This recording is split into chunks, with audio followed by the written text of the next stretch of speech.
The Hells Angels biker watched the little girl point at a dusty chest and the letter inside, dismantle the legacy. Hello everyone. Before we begin today's story, I have a small favor to ask. Please hit subscribe and turn on the notification bell so you never miss our channel's new videos. It's quick, free, and the best way to support us in bringing you more dramatic stories. Your support means the world to us. Where are you watching from? Drop your city or country in the comments below. Thank you very much. It was a chilly morning in a small, forgotten town along the coast, where the weather was usually unforgiving. But today, a different kind of cold hung in the air. A man, worn and weathered by years of life on the road, cruised through the quiet streets on his bike. The roaring sound of his motorcycle was the only thing breaking the silence of the early morning, as the thick fog rolled over the cracked sidewalks and decaying buildings. His leather jacket, worn patches, and cold stare made him seem like a man of few words, someone who'd seen too much and cared too little. But beneath that tough exterior was a man who had lived through more than his share of heartache. He was a Hells Angels biker, a member of one of the most notorious motorcycle clubs in America, and he was here for a reason he couldn't fully understand. As he passed by the small, dilapidated house on the outskirts of town, something caught his eye. A little girl, no more than 8 years old, was standing near a rusty old chest in the yard, her small finger pointing directly at it. The chest was covered in dust, the kind that only years of neglect could produce. The house itself looked like it had been abandoned for decades, the windows cracked and the roof sagging under the weight of time. But the girl, with her bright eyes and innocent gaze, seemed to be the only thing alive in this forgotten place. He slowed down, his curiosity piqued. Something about the way she stood there, motionless, pointing at the chest, told him this was no ordinary child. The man pulled his bike to a stop and stared at her. The wind shifted, carrying with it the smell of rust and decay. She didn't seem frightened of him, despite the reputation that preceded him, nor did she seem to notice the dark energy that often clung to men like him. Instead, she slowly turned her head to meet his gaze, her eyes wide with something he couldn't quite place. Without a word, she began to walk toward him, still pointing at the chest. The man's instincts told him to leave, to keep riding and never look back. But for some reason, he didn't. He watched as she walked past him, her small steps steady, despite the dirt and dust that clung to the ground beneath her feet. She stopped just in front of the chest, turned back to look at him one more time, and then spoke, her voice barely above a whisper. "You need to see this." The man didn't know why, but something in her tone struck him deep. He couldn't explain it, but he had to see what she was pointing at. He followed her, slowly, his boots crunching against the gravel as he approached the chest. The little girl bent down, wiped away the dust from the chest's surface, and then, with one final glance at him, opened the lid. Inside was something unexpected, an old, yellowed letter, tucked neatly among the debris. The girl took the letter and handed it to him, her fingers delicate and precise, as if she had known exactly what she was doing. The man took the letter, feeling a strange weight in his hands. As he unfolded the paper, the words inside shattered something in him. Something he hadn't known was broken. The letter spoke of a legacy long buried, a family secret that would alter the course of his life. He had no idea what he was about to uncover, but in that moment, he realized that his past, his legacy, was not what he had thought it was. And as he stood there, holding the letter, the little girl's voice echoed in his mind. "It's time for you to know the truth." As the man held the yellowed letter in his hands, the weight of its contents began to settle over him. He could feel his heart rate quicken as his eyes scanned the words written in an elegant, yet shaky hand. The letter was dated many years ago, long before the world had changed around him. The ink seemed to fade in some parts, but the message was clear. It spoke of a long-hidden family secret, a legacy that had been buried for decades. The man stood frozen, unable to move as the reality of what he was reading sank in. The letter detailed a story of betrayal, lost love, and a treasure that had been stolen, hidden away by those who thought they could control it. But it also spoke of redemption, of a chance to right the wrongs of the past, to bring closure to a chapter that had been closed off for too long. His thoughts swirled as the cold wind continued to blow through the empty yard, carrying with it the faint scent of decay. The little girl, still standing silently beside him, seemed to understand the gravity of the situation, her eyes filled with quiet knowing. He glanced at her, and for a brief moment, he felt a connection, a thread that tied him to something larger than himself. "What does it mean?" he finally asked, his voice rough. The little girl's expression remained unchanged, but her small voice spoke with a certainty that sent chills down his spine. "It means you're the one who has to find it." Her words hung in the air like a promise, one that he couldn't ignore. Without another word, she turned and walked toward the house, disappearing into the shadows of the crumbling porch. He stood there for a moment, staring down at the letter in his hands, unsure of what to do next. The bike, his only companion on the road, sat in the driveway, its engine quiet, as if waiting for him to make the next move. He tucked the letter into his jacket pocket and walked toward the house, his mind racing with questions that seemed to multiply with each step. What had he stumbled upon? Who was the girl, really? And why had she shown him the chest, the letter? Inside the house, the air was musty and thick with the scent of forgotten memories. The girl had disappeared into a back room, and the house seemed even more empty now that the two of them were alone. He walked cautiously through the house, his boots echoing on the wooden floor as he searched for something. Anything that could shed light on the letter's message. He found nothing but dust-covered furniture and the remnants of a lifelong past. But as he passed a small, cracked mirror on the wall, something caught his eye. In the reflection, he saw a shadow moving in the doorway behind him. He spun around, but there was nothing there. His breath caught in his throat as the hairs on the back of his neck stood up. He wasn't alone. The sound of footsteps echoed through the house, coming closer, and the man's instincts kicked in. He moved swiftly, his hand instinctively reaching for the knife hidden in his jacket, but he stopped when he saw who it was. The little girl stood in the doorway, watching him with those same calm eyes. "You have to understand," she said, her voice low. "They'll come for you. The people who know about the letter, the legacy, they'll try to stop you." He didn't ask how she knew this. He didn't care. She was right. Whoever had hidden this treasure, this legacy, would want it kept that way, and they would do anything to make sure it stayed buried. "Who are they?" he asked, his voice barely above a whisper. "They're the ones who think they control everything. The ones who've been pulling the strings for years." She paused, looking over her shoulder, as if checking for someone. "But now, you're in the game, and you're the only one who can win." The man felt a chill run down his spine. He had no idea what he had just stepped into, but he knew one thing. There was no turning back now. He had to find the legacy, the treasure, whatever it was, before it was too late. And with that thought, he turned, following the little girl as she led him toward the unknown.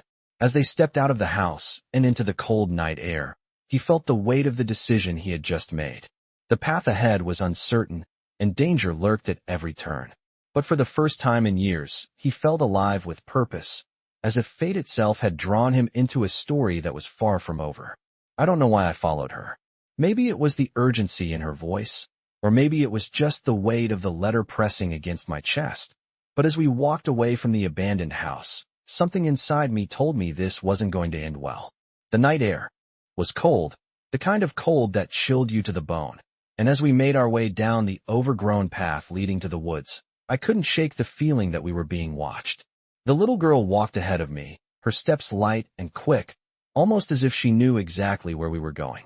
I followed, keeping my distance, my mind racing with questions I couldn't yet answer. Who was she really? And why was she so calm, leading me into something I had no idea about? As we reached the edge of the woods, I noticed the silence. The usual sounds of the forest, the rustling of leaves, the calls of distant animals, had all stopped. The air seemed to hang heavy with expectation, as if the world itself was holding its breath.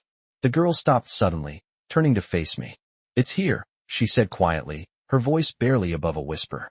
She pointed toward an old, crumbling structure hidden in the trees.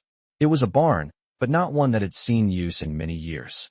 The wood was warped and rotting, the roof sagging in places, but it still stood, as if waiting for someone to come. I looked around, instinctively reaching for the knife hidden in my jacket, but I didn't see anyone. "What's in there?" I asked, though I already had a sinking feeling that I knew the answer. The girl didn't answer right away. Instead, she walked toward the barn, her small form disappearing into the darkness. I followed, every sense on high alert, my footsteps crunching on the dry leaves underfoot. As we stepped inside, the air grew colder still, and I could feel a strange energy in the place, like something ancient and powerful was lurking just beneath the surface. The barn was empty, save for a few scattered boxes and broken furniture. But in the far corner, behind a stack of rotting crates, was a small, wooden chest. The same chest that had been in the letter. My heart skipped a beat. This is it, I thought to myself. The girl was already at the chest, crouching beside it. She turned to look at me, her eyes wide and serious. This is where it all ends, she said. The legacy. The truth. I stepped forward, my hands trembling slightly as I reached for the chest. The weight of it was familiar, like something I had known all my life, but had forgotten. I placed my hands on the lid and paused, the silence in the barn thick around us. The girl didn't speak, just watched as I slowly opened the chest. Inside, there was nothing spectacular at first glance. Old papers, some photographs, a few trinkets. But as I dug deeper, my fingers brushed against something cold and hard. A small metal box. I pulled it out, heart pounding in my chest, and as I opened it, the truth came rushing in.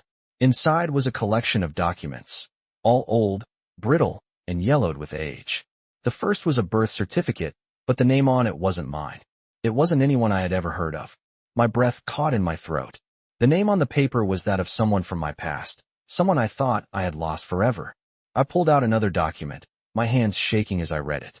It was a will, and in it, my name appeared, along with a sum of money far beyond anything I had ever imagined. But it wasn't just about the money. It was about a legacy that had been hidden for years, a legacy that had been stolen from me. And as I read, the pieces began to fall into place. The people I had trusted, the ones who had been part of my past, were not who I thought they were. They were part of something much bigger, something that went back generations, and I was the one who had been left in the dark. I felt my heart race, the weight of the discovery sinking in. This was the beginning of something much larger than I had ever anticipated. The girl was right. This was where it all began. And as I looked up from the chest, I knew there was no turning back now. The truth had been revealed, and I was in too deep. I closed the chest, my mind reeling with the implications of what I had just uncovered. The girl was already moving toward the door, but before she left, she turned to me one last time. "You can't run from this," she said, her voice soft but firm. "It's your legacy. You have to finish it." With that, she was gone, disappearing into the night, leaving me alone with the discovery that would change everything. The truth was out there, and now I had to find it, no matter where it led. The morning after the discovery, the weight of the letter and the documents pressed heavily on me. I couldn't shake the feeling that everything had changed, that the path I was on now was one from which there was no turning back. I sat in the barn for what felt like hours, staring at the chest, the faded papers inside, and the secrets they held. But the silence was shattered by the sound of an engine roaring in the distance. I knew it wasn't the girl returning. It was something else, something far more dangerous. The rumble of the motorcycle grew louder as it approached the barn, and I felt my body tense instinctively. I had no idea who was coming, but the thought of facing them alone was enough to make my palms sweat. I quickly stuffed the papers back into the chest, closing the lid and sliding it behind a stack of old crates. I barely had time to react when the door to the barn creaked open. A figure stood in the doorway, tall and broad-shouldered, wearing a leather jacket that marked him as one of the people I had been warned about.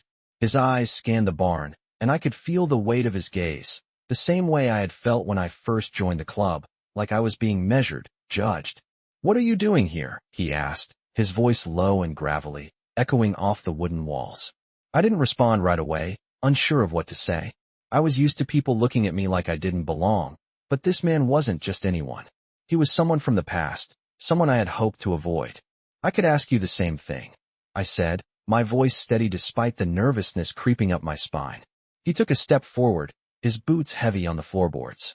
"I'm here to make sure you don't make a mistake. You're digging into something that doesn't concern you." The words hit me like a punch to the gut, and I instinctively reached for the knife at my side. The man smirked, as if he knew exactly what I was thinking. "Put that away. I'm not here to fight you," he said, holding up his hands in mock surrender. "I'm here to help you, if you're smart enough to accept it." His words didn't make sense. How could he help me? Someone like him, tied to the same past I was trying to escape. I wasn't sure if I trusted him, but I knew I couldn't take him on alone. I had to find out more. What's your angle? I asked, keeping my voice calm. He let out a short laugh. My angle? It's simple. You're looking for something that could destroy everything you know. But I've already been down that road. I know the risks, the stakes, and I can't let you make the same mistakes I did. I stared at him, trying to make sense of his words. What do you know about it? I asked, my heart racing. He was silent for a moment, as if weighing whether or not to continue. Finally, he spoke again. I was there when it all started. The letter, the legacy, it all goes back further than you think. And if you're not careful, it'll swallow you whole. I wasn't sure what to make of his cryptic warning, but I knew one thing.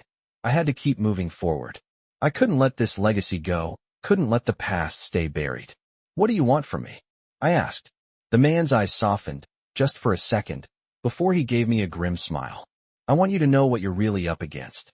This isn't just about the money or the treasure, it's about power.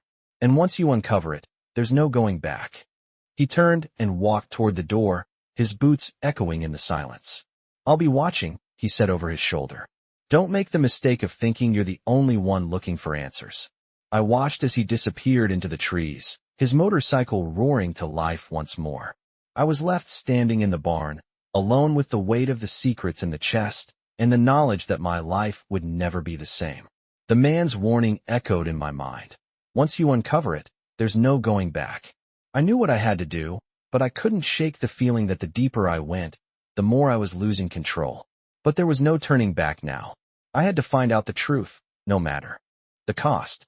The following days blurred together in a haze of restless nights and relentless searching. I couldn't shake the feeling that the more I uncovered, the more entangled I became in a web that I had no hope of escaping. Each piece of the puzzle I unearthed seemed to lead me further down a path I was afraid to follow, yet one I couldn't abandon. The man who had shown up at the barn, he had been right. Once you uncover it, there's no going back. The more I thought about the legacy, the more I realized that the secrets of the past weren't just about money or power. They were about control. And someone had gone to great lengths to ensure that those secrets remained hidden. I found myself at the local library one afternoon, sifting through old newspapers and records, hoping to find something, anything, that would shed light on the legacy. The dust in the library felt heavy, the air thick with the weight of history. As I combed through page after page, a name kept popping up, Marcus Steele Thompson. It seemed like every article from the 1970s onward had some mention of him. A successful businessman, a philanthropist, a man who had somehow managed to keep his hands clean despite the rumors that followed him. But the more I read, the more I realized that this man was more than just a name in a newspaper. He was the key to everything. And he was connected to the legacy I had been chasing. I didn't know why, but something about him didn't sit right. As I dug deeper, I found out that Marcus Steele Thompson wasn't just a philanthropist. He had ties to the most powerful people in the country. The same people who, according to the letter I had found, had been behind the secret legacy. His name had appeared on several documents, and the more I pieced together, the clearer it became. Marcus Steele Thompson had been the one to bury the truth. He had been the one to hide the treasure. The legacy was his, and I was the one meant to uncover it. But it wasn't just about finding a hidden fortune. It was about power, power that could change everything. I knew I couldn't do this alone. As I sat in that dusty library, the weight of the situation settled heavily on my shoulders. I had to find Marcus Steele Thompson. I had to confront him. The answers I needed were locked away in his past, and only he could reveal them. I spent the next few days tracking down leads. I reached out to old associates, tried to find anyone who had known him. But the closer I got to finding him, the more obstacles appeared. People who knew him seemed to vanish without a trace. Those who remained were tight-lipped, unwilling to speak. It wasn't until I received an anonymous message one evening that things began to shift. The message was simple. If you want the truth, meet me at the docks at midnight. Don't bring anyone. The docks. I knew exactly where they were. A place where shadows lingered, and the past never really left. It was a dangerous place, a place where people went to disappear. I couldn't ignore the message. I had to go. That night, I rode to the docks, my heart racing with each mile. The city was eerily quiet, the air thick with anticipation. As I arrived at the edge of the docks, I parked my bike and stepped off. The wind tugged at my jacket, the only sound the gentle lapping of the water against the pier. I wasn't sure who was going to meet me, but I knew it had to be someone with the answers I was desperately searching for. And then, in the distance, I saw him. A man, standing alone under the faint glow of a streetlight. His silhouette was familiar, but I couldn't place him. I approached cautiously, my senses heightened. "You came," the man said, his voice low, almost amused. I stopped a few feet away from him, trying to read his face, but it was obscured by shadows. "Who are you?" I asked, my voice steady but my heart pounding. The man stepped closer, and for the first time, I saw his face. It was Marcus Steele Thompson, the man I had been searching for. "I'm the one who has all the answers," he said, his eyes glinting in the dim light. "But if you're looking for the truth, you're going to have to pay a price." I felt a chill run down my spine. This wasn't going to be easy. The answers I needed were here, but at what cost? "What do you want?" I asked, not sure if. I was ready for whatever he was about to say. He smiled, but it wasn't a friendly smile. It was the kind of smile that told you everything you needed to know. He had the power now. "I want you to make a choice," he said. "The truth comes with consequences. Are you ready to face them?" His words echoed in the cold night air, and I realized something. This wasn't just about uncovering a legacy. It was about power, and Marcus Steele Thompson wasn't going to make it easy for me. But I had come too far to turn back. I had to know the truth, and I was willing to pay whatever price it took. The wind howled around us as Marcus Steele Thompson took a step closer, his eyes never leaving mine. He was a man who had lived through things I couldn't even begin to understand, and I could see that he wasn't just a shadow of the past. He was still very much part of it, standing there with a power that almost radiated from him. "I want you to make a choice," he said again, his voice cold and deliberate. "The truth comes with consequences. Are you ready to face them?" I could feel the weight of his words pressing down on me, a pressure I wasn't sure I could handle. The night air was thick with tension, and the silence between us stretched for what seemed like an eternity. I had come this far, and there was no way I could turn back now. "What do you want from me?" I asked, my voice barely above a whisper. Marcus smiled, a knowing, almost mocking smile, and for a moment, I saw the glint of something dangerous in his eyes. "I want you to understand the truth, and when you do, I want you to choose a side. You'll either become part of the legacy, or you'll become its enemy." His words were like a hammer striking an anvil, each one ringing in my ears, echoing with a finality that felt like a warning. The weight of the decision before me began to sink in. This wasn't just about finding out what had been hidden for so long. This was about power, control, and being part of something that could change everything. "What happens if I refuse?" I asked, the question slipping from my mouth before I could stop it. The smile on Marcus's face faded slightly, replaced by something colder, more calculating. "If you refuse," he said, his voice like ice, "you will become a target.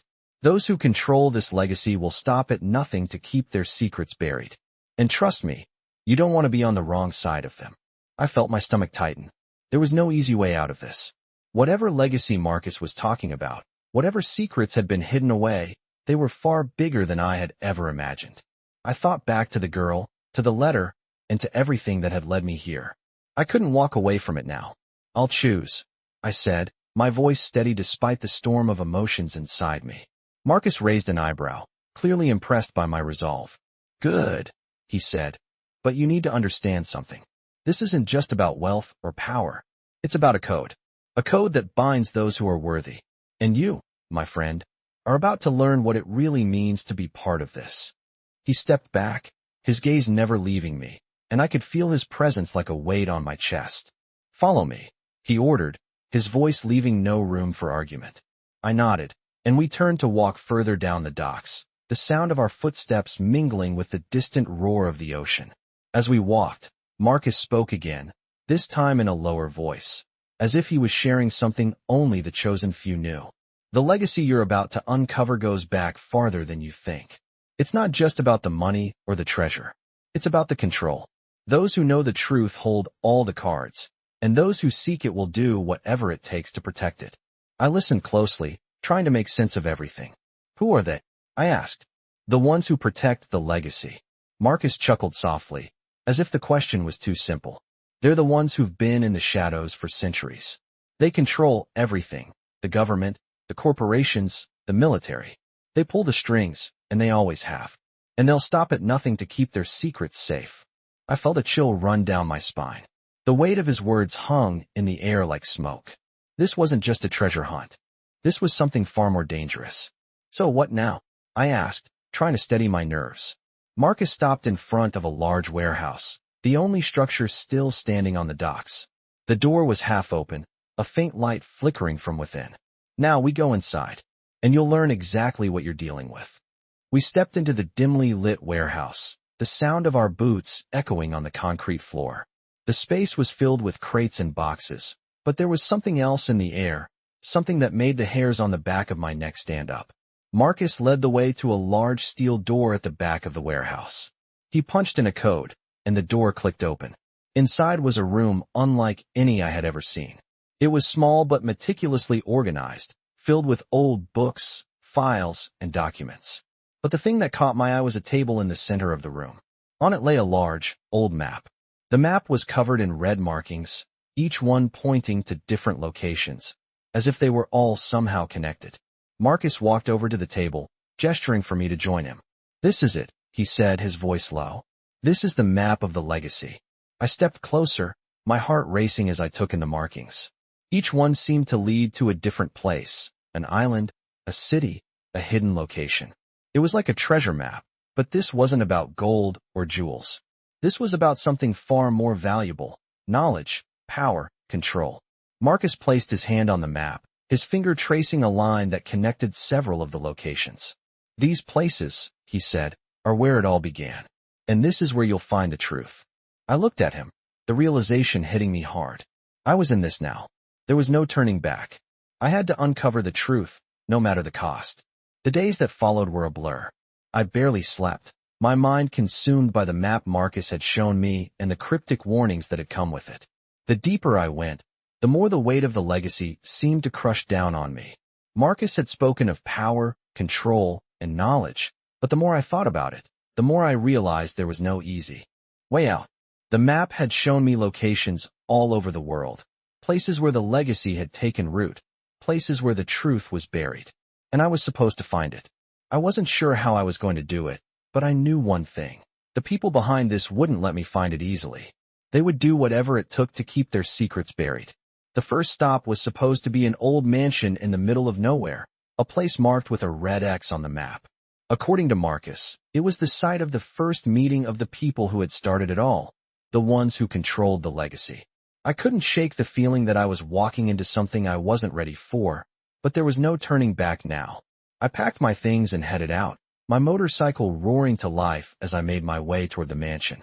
The weather grew colder as I rode, the wind biting at my skin, but the chill wasn't just from the air.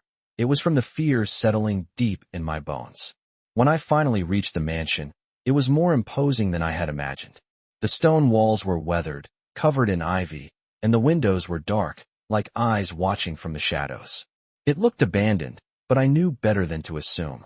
As I approached the front door, I noticed a faint glow coming from one of the windows. Someone was inside. My hand instinctively went to the knife hidden in my jacket, but I forced myself to stay calm. I couldn't afford to make any mistakes now. I knocked on the door, but there was no answer.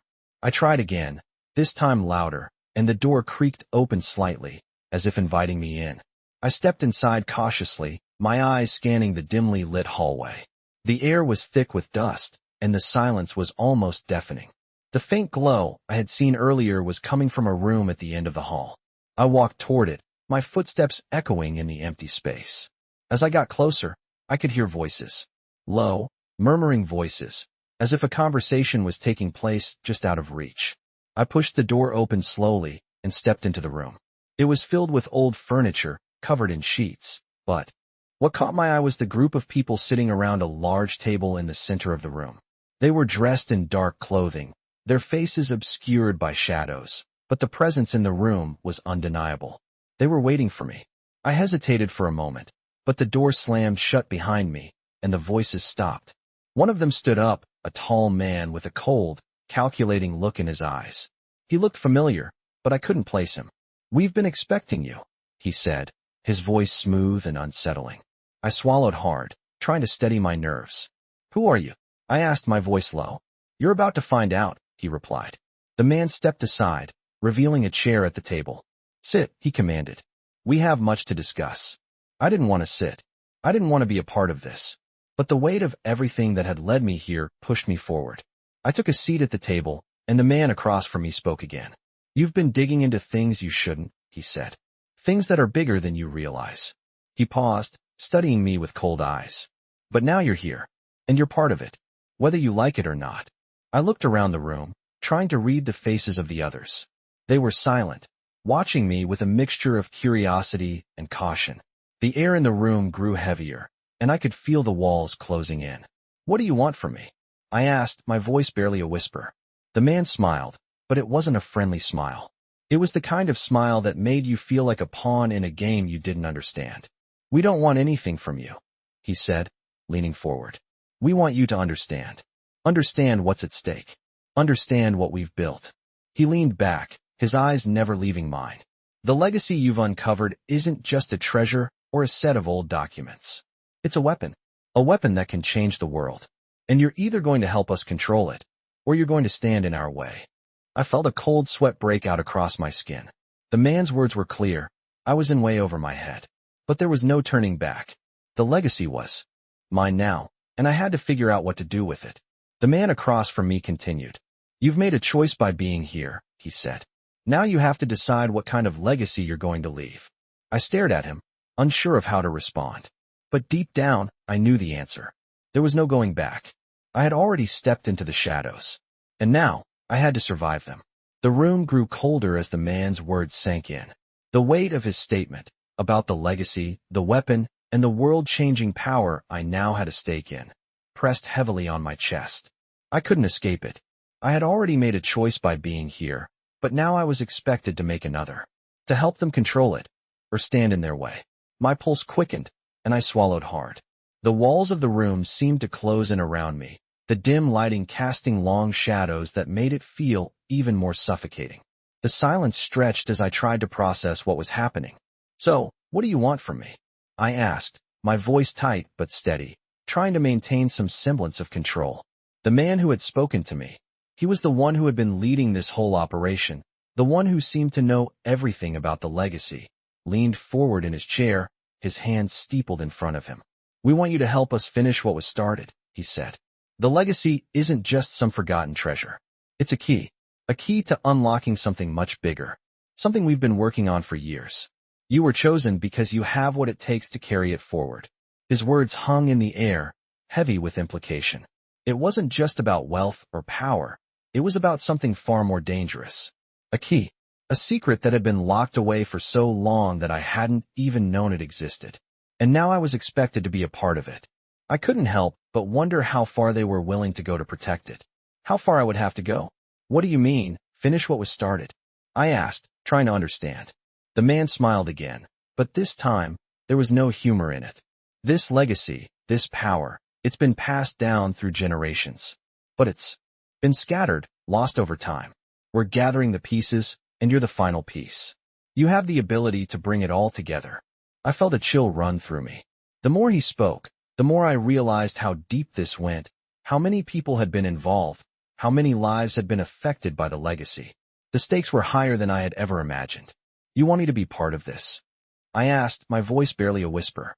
The man's eyes were cold, calculating. You don't have a choice, he said flatly. You're already in it. You've already made your decision by coming this far. Now, you can either help us take control of it, or you can get out of the way. But know this, you'll never be free of it. The legacy doesn't let go of people. His words hit me like a punch to the stomach. There was no going back now. I had already stepped into a world I didn't understand, and I had no idea how deep it went. I didn't know who these people were, what they really wanted, or how far they were willing to go to protect their secrets. But I knew one thing. If I didn't keep moving forward, if I didn't play their game, I'd be crushed under the weight of it. So what's the next step? I asked, trying to sound more confident than I felt.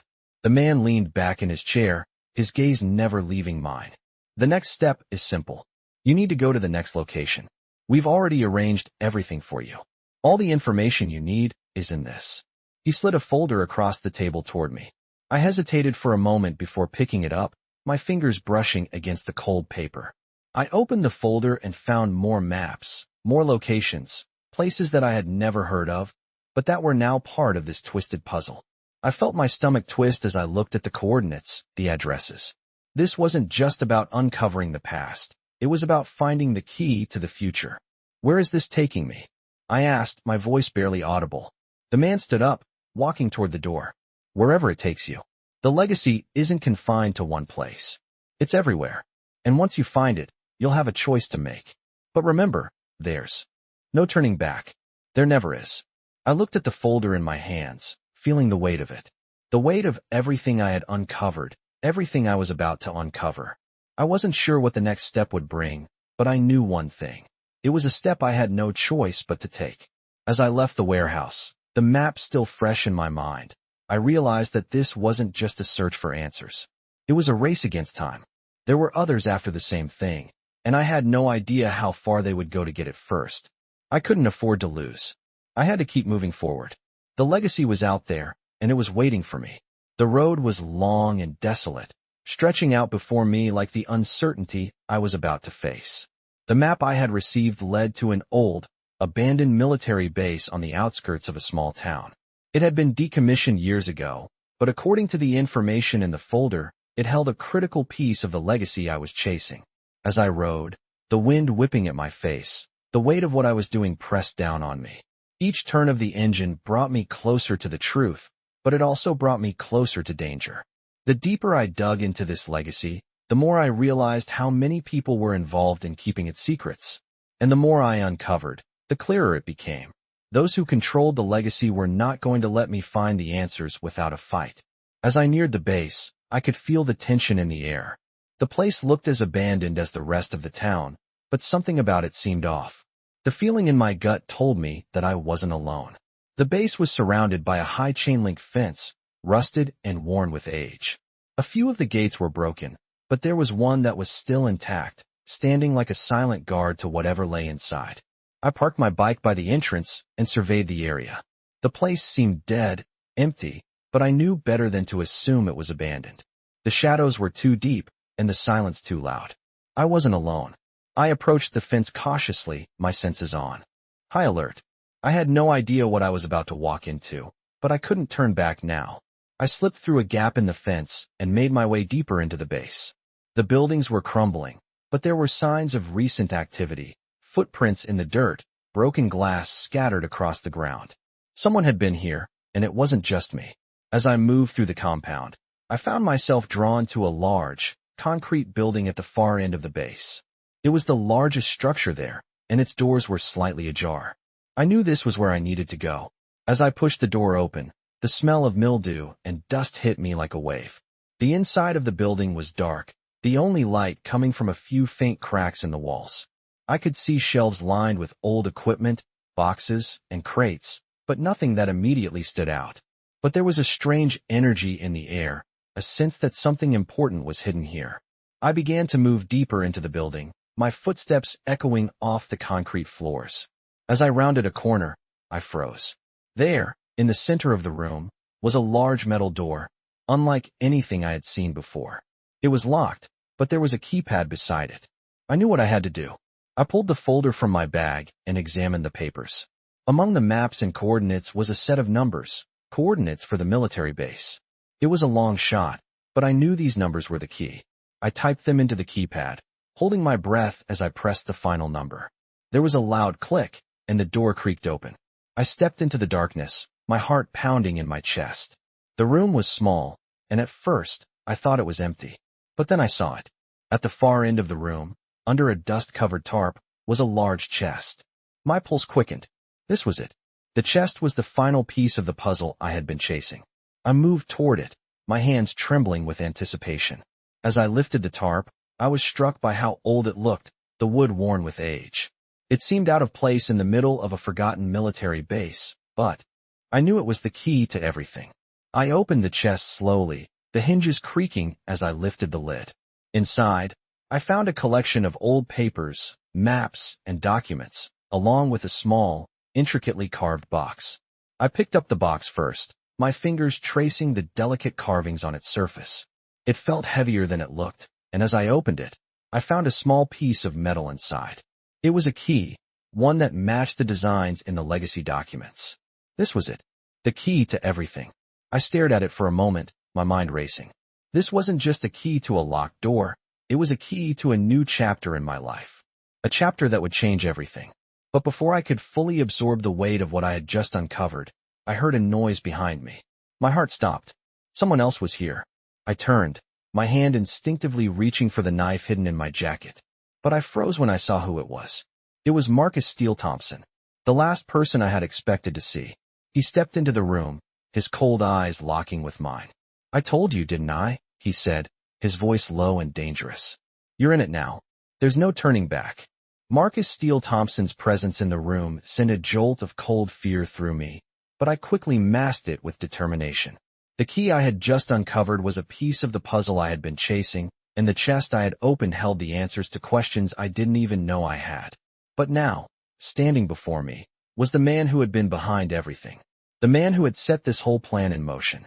He looked at me with those piercing eyes, his face betraying no emotion, but his words carried the weight of someone who had already won. "I told you, didn't I?" he said, his voice low and controlled. "You're in it now. There's no turning back." I didn't say anything. What could I say? He was right. I had stepped into a world far beyond my understanding, a world where secrets, power, and betrayal intertwined. And there was no way out. Not anymore. I looked at the small metal key in my hand. It felt heavier than it should have, as if it carried the weight of everything I was about to face. "What happens now?" I finally managed to ask, my voice steadier than I felt. Marcus took a step closer, his gaze unwavering. "Now, you help me finish what we started," he said. "You've already found the key, but it's only the beginning. There are more pieces to this legacy, and we need to put them all together. Only then will we have control." He reached out, as if to take the key from my hand, but I pulled it back, keeping it out of his reach. "Why me?" I asked, my voice tinged with both suspicion and confusion. "Why do you need me?" Marcus smirked, his eyes glinting with something darker. "You don't understand yet, do you? You're not just a pawn in this game. You're part of the plan. The legacy chose you. That's why you're here. That's why you found the key. The question isn't why we need you. The question is, why would you want to turn away from this? From everything that comes with it." His words were like poison, seeping into my thoughts. He was right about one thing. The legacy had chosen me. I had followed the trail of secrets, uncovered buried truths, and now, I was standing on the precipice of something far greater than I could have imagined. But I couldn't let go of the feeling that I was being pulled into something I couldn't control. "What's really at the end of all this?" I asked, my voice barely above a whisper. "What's waiting for me when I help you finish this?" Marcus stepped closer, his face now just inches from mine. "Power," he said, his voice like gravel. "The power to reshape the world. The power to control everything." I felt a chill run down my spine as his words sank in. This wasn't just about treasure or secrets. This was about control, about changing the course of history. And I realized then that I was standing at the edge of something I couldn't back away from. The decision had already been made for me. "So what now?" I asked again, my voice steady despite the storm of thoughts racing through my mind. Marcus stepped back and motioned toward the chest I had opened. "Now, you take the key and you go to the next location," he said, his tone casual, as if this were all part of the plan. "You'll find what you need there.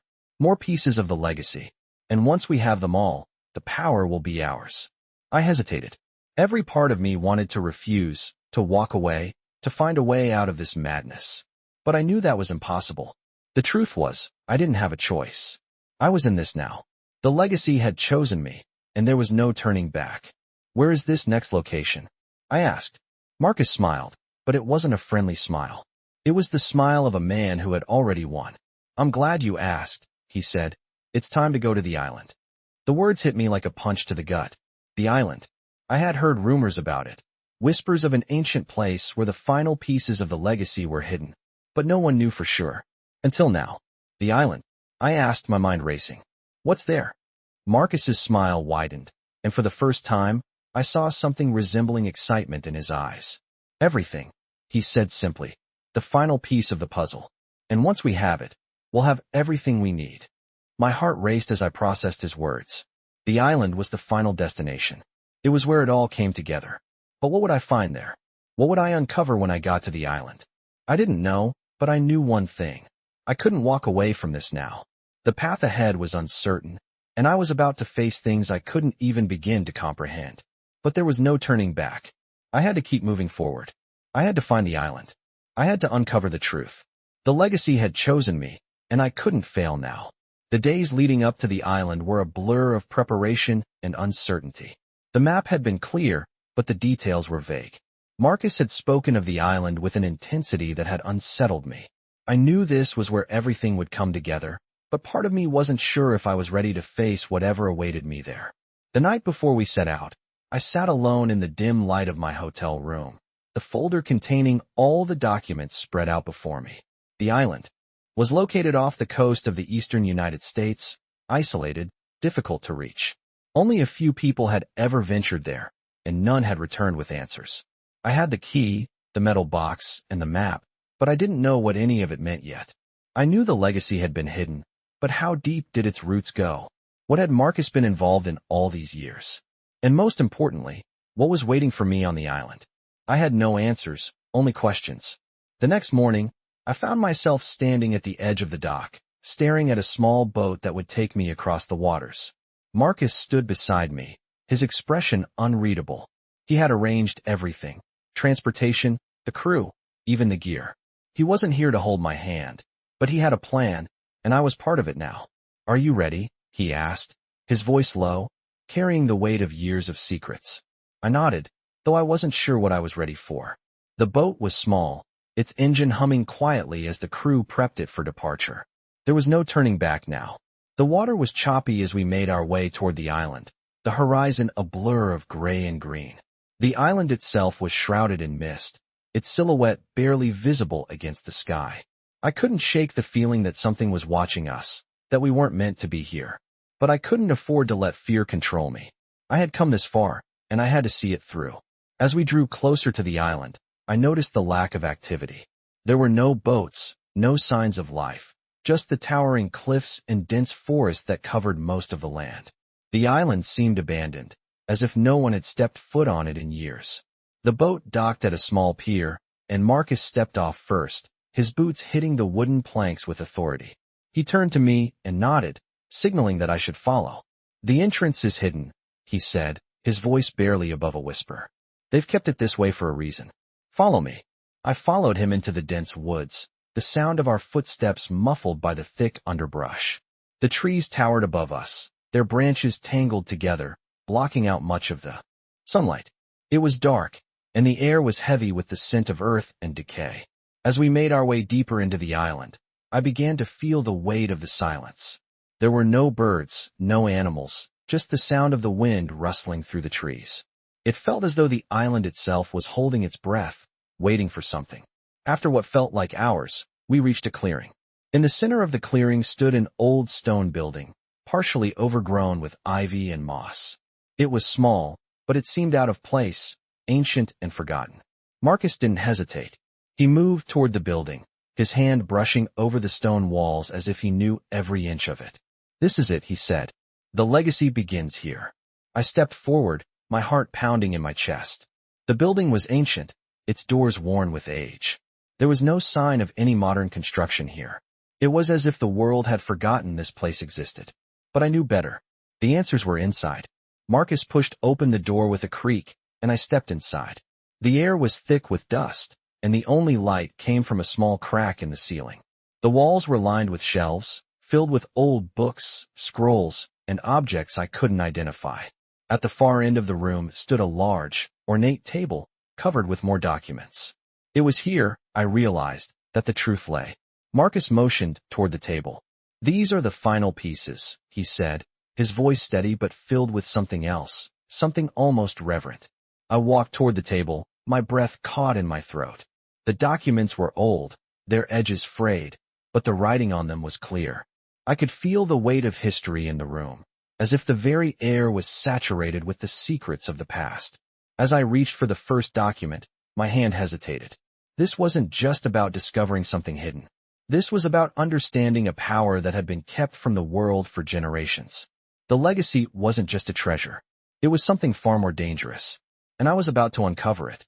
As I stood there in the dimly lit room, the weight of the documents before me seemed to bear down on my chest.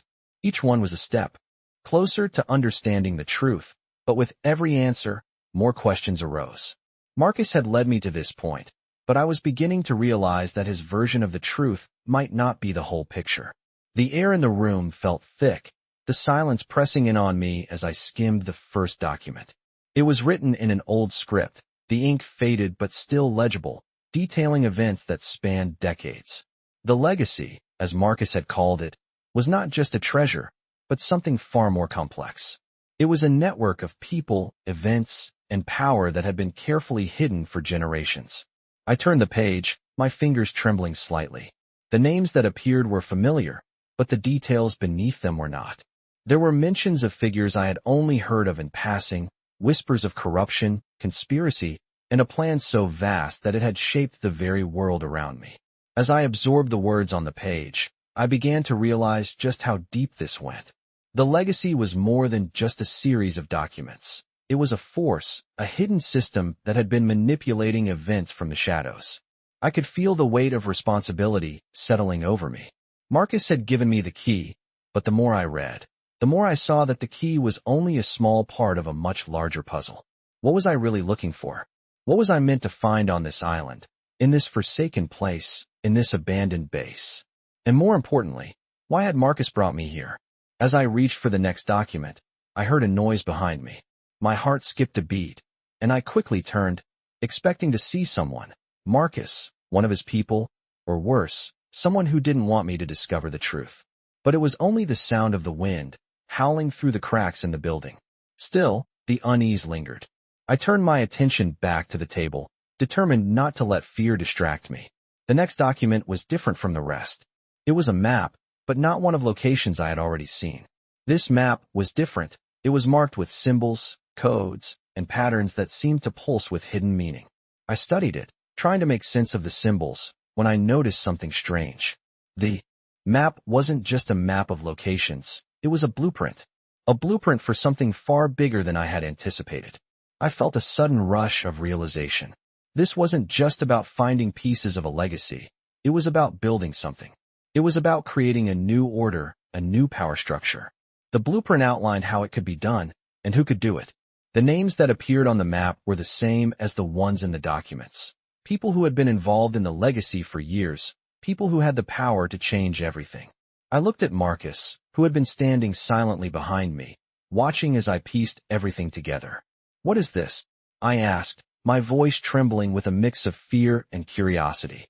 Marcus stepped forward, his gaze never leaving the documents. "That," he said slowly, "is the plan. The plan that has been in place for generations. It's why you're here." I looked at him, my mind racing. "What do you mean, the plan? What exactly is this?" He finally met my gaze, his face unreadable. "The legacy isn't just about keeping secrets. It's about controlling the future. This blueprint is how we can reshape the world.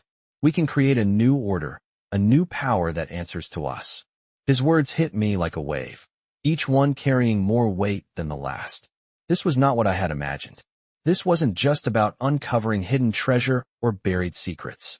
This was about control, and Marcus wanted me to be part of it. I stepped back, my mind spinning. "You want me to help you control the world?" I asked, my voice shaking with disbelief.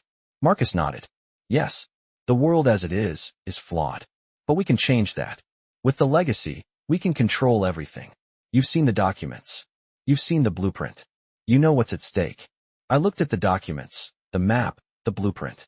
I had come here seeking answers, but I hadn't expected this. The truth was far more complicated than I had imagined, and the consequences of knowing it were much greater. I thought back to everything that had led me here, the girl, the letter, the chest, and everything that had unfolded since then. I had wanted to uncover the legacy, but now that I was staring at it, I wasn't sure if I could be part of it. The choice before me was overwhelming. "So what happens now?" I asked, my voice barely a whisper. Marcus didn't hesitate. "Now, you make your choice," he said. "You help me finish what was started, or you walk away. But understand this. Once you know, there's no turning back. The legacy will always find you." His words echoed in the room, and for the first time, I felt the full weight of the decision I had to make. Would I walk away from the power that was within my grasp, or would I become part of the legacy that had shaped the world in ways I could barely understand? The weight of Marcus's words hung in the air, heavy and suffocating. I had been given a choice, but it wasn't really a choice at all. The legacy had chosen me, and there was no running from it. No matter how far I tried to push it away, it would always find a way back to me. I looked at the documents on the table, the blueprint for a future that was both terrifying and alluring. I could feel the pull, the temptation to be part of something that could reshape the world. But the cost was immense. My mind raced, my thoughts colliding in a chaotic swirl of fear, desire, and uncertainty. I could feel Marcus's gaze on me, unwavering, waiting for me to make my move. The truth was, I had already made my decision the moment I set foot on this island. The legacy wasn't just about power. It was about survival. Survival in a world that was broken, a world that had been shaped by the people who held the truth. And now, I was one of them. I can't turn back, can I? I asked, my voice barely above a whisper. Marcus's expression didn't change, but I saw a flicker of something in his eyes. Satisfaction, maybe. Or was it pity? No, you can't, he said, his voice calm, almost comforting. You've already crossed the line. You're in this now, whether you like it or not. But you don't have to face it alone. I clenched my fists at my sides, trying to steady myself. The fear was still there, but there was something else too. A sense of purpose. A recognition that this was what I had been searching for all along. The legacy wasn't just a story or a myth. It was real, and now it was mine to shape. I stood up, my legs feeling unsteady, but my resolve solidifying. What do I need to do? I asked. Marcus stepped aside, motioning toward the documents. First, you take what you've learned and make it your own. The legacy doesn't belong to any one person. It's a tool, a weapon, and now it's in your hands. I nodded, feeling the weight of his words settle on my shoulders. The legacy wasn't something to be taken lightly, but I had already made the choice, and I wasn't going to back down now. I looked around the room, the shadows of the past closing in on me. The island, the abandoned base, the documents, everything had led me here. And now, it was time to face the consequences. What happens next? I asked. Marcus's gaze hardened. Now, you build it, he said simply. You take what's been hidden and make it work for you. For us. For the world. I took a deep breath, the weight of the task ahead settling on me. This was it. The beginning of something new. And yet, as I looked at Marcus, I couldn't shake the feeling that there was more to this than he was letting on. He had his own plans, his own vision for the legacy, and I was just a part of it. But that didn't matter. I had my own path to walk. The legacy was mine now, and I would make sure it was more than just a weapon in the hands of those who sought to control the world. I walked toward the table, my eyes scanning the documents once more. The blueprint, the locations, the names, it was all there. The pieces of a puzzle that had been hidden for too long. And now, I was the one who would put it together. The choices I made from this point on would shape the future, for better or for worse. As I picked up the map and studied it one last time, I realized that my journey wasn't over. It had just begun. There were more steps to take, more pieces to find, and more people to face. But for the first time, I felt like I had control. I had the power to shape my own destiny. And I would. I turned to Marcus, my voice steady. Let's finish this. He nodded, a rare flicker of respect in his eyes. It's yours now, he said, his tone softer than I had ever heard it. Make it count. And with that, the weight of the legacy settled on my shoulders. The future was mine to create. I would walk this path, not as a pawn, but as the one who held the key. The legacy was mine to control, and I would not let it slip away.